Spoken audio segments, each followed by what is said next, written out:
আমাদের জীবনের উদ্দেশ্যটা কি? আপনাদের আমি একটা উদাহরণ দিচ্ছি।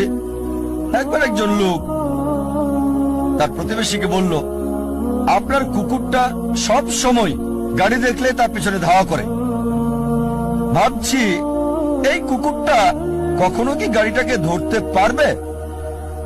প্রতিবেশী উত্তর দিল, কোন গাড়িকে ধরতে পারবে কিনা সেটা নিয়ে ভাবছি না, আমি ভাবছি গাড়িটা ধরতে পারলে কুকুরটা তখন কি করবে।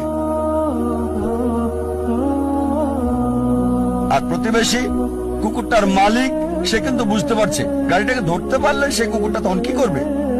এখানে কুকুরটার উদ্দেশ্যটা কি?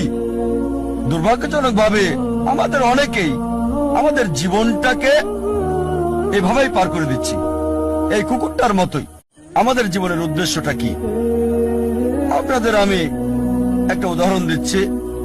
একবার একজন লোক তার প্রতিবেশীকে বলল, আপনার কুকুরটা সব সময় গাড়ি দেখলে তার পিছনে ধাওয়া করে। ভাবছি এই কুকুরটা কখনো কি গাড়িটাকে ধরতে পারবে? প্রতিবেশী উত্তর দিল, কোন গাড়িকে ধরতে পারবে কিনা সেটা নিয়ে ভাবছি না, আমি ভাবছি গাড়িটা ধরতে পারলে কুকুরটা তখন কি করবে। আর প্রতিবেশী কুকুরটার মালিক, সে কিন্তু বুঝতে পারছে গাড়িটাকে ধরতে পারলে সে কুকুরটা তখন কি করবে। এখানে কুকুরটার উদ্দেশ্যটা কি?